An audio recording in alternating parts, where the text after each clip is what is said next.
Hello friends, मैं soil और आपका स्वागत है शेयर समाचार पर, जहां हम लाते हैं ताजा और ऑथेंटिक खबरें शेयर बाजार से। इस हफ्ते के दो बड़े आईपीओस बोराना वीव्स और बेलराइज इंडस्ट्रीज इन्वेस्टर के रेडर पर हैं। अब सवाल यह है, क्या इन आईपीओस में पैसा लगाना चाहिए या दूर रहना चाहिए? शुरुआत करते हैं इंडिया के आईपीओ मार्केट की हालत से। फॉर्च्यून इंडिया के मुताबिक 2025 की पहली 2 महीनों में 11 मेन बोर्ड आईपीओस के जरिए 19,000 करोड़ रुपए जुटाए गए थे, लेकिन अब एक्टिविटी धीमी हो गई है। बेलराइज इंडस्ट्रीज होगा सिर्फ दूसरा मेन बोर्ड आईपीओ इस नए वित्त वर्ष में, एथर एनर्जी के 2,981 करोड़ रुपए के आईपीओ के बाद। यानी क्लियरली कंपनीज मार्केट की नब्ज टटोल रही हैं। बोराना वीव्स आईपीओ की बात करें तो ये एक टेक्सटाइल कंपनी है जो अनब्लीच्ड सिंथेटिक ग्रे फैब्रिक बनाती है।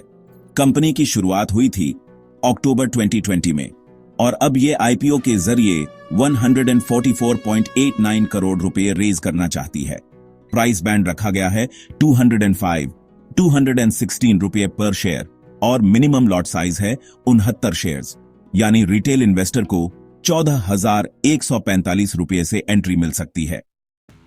सोर्स बिजनेस स्टैंडर्ड और आईपीओ प्लेटफॉर्म के हिसाब से वित्त वर्ष 22 में इनकी रेवेन्यू थी सिर्फ 42 करोड़ रुपए, जो वित्त वर्ष 24 में बढ़कर हो गई 199 करोड़ रुपए और वित्त वर्ष 25 के 9 महीनों में ही 211 करोड़ रुपए तक पहुंच चुकी है। प्रॉफिट भी 1 करोड़ 80 लाख रुपए से जंप करके 33 करोड़ 59 लाख रुपए पहुंच गया है वित्त वर्ष 24 में।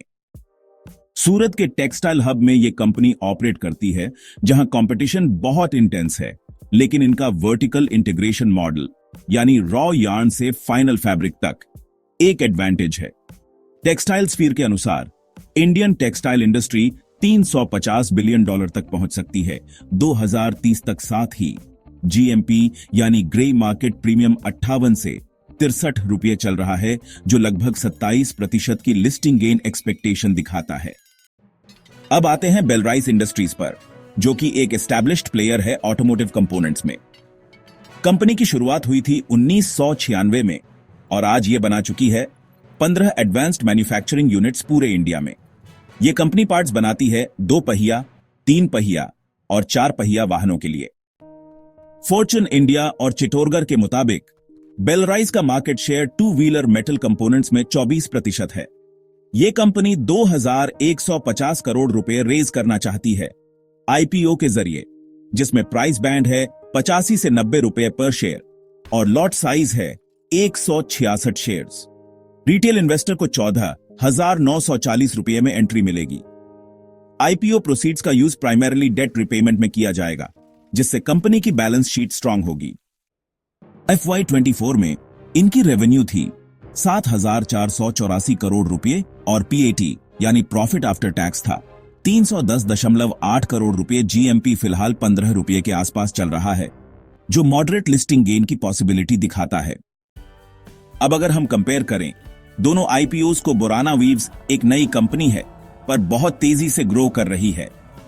शॉर्ट टर्म लिस्टिंग गेन की उम्मीद है, पर रिस्क भी उतना ही है। वहीं बेलराइज एक एक्सपीरियंस्ड और स्टेबल कंपनी है, जिसकी प्रेजेंस और क्लाइंट्स काफी डाइवर्सिफाइड हैं। अगर आप लॉन्ग टर्म के लिए देख रहे हैं तो बेलराइज ज्यादा रिलायबल ऑप्शन हो सकता है। सोर्सेज जैसे चिटरगार, आईपीओ प्लेटफॉर्म और इकोनॉमिक टाइम्स की माने तो बोराना हाई ग्रोथ और बेलराइज हाई स्टेबिलिटी का एग्जाम्पल है। दोस्तों, इन्वेस्टमेंट डिसीजन हमेशा आपके रिस्क एपेटाइट और फाइनेंशियल गोल्स पर डिपेंड करता है। आईपीओज में एंट्री लेने से पहले कंपनी के रेड हेरिंग प्रोस्पेक्टस को जरूर पढ़ें और अपनी खुद की रिसर्च करें। अगर आपको यह वीडियो अच्छा लगा हो तो लाइक करना ना भूलें। कमेंट में बताइए आप किस आईपीओ में इन्वेस्ट कर रहे हैं और शेयर समाचार को सब्सक्राइब करें ऐसे ही ऑथेंटिक आईपीओ और शेयर बाजार की खबरों के लिए। Thanks for watching. Don't forget to subscribe and join our community. Link in बीआईओ।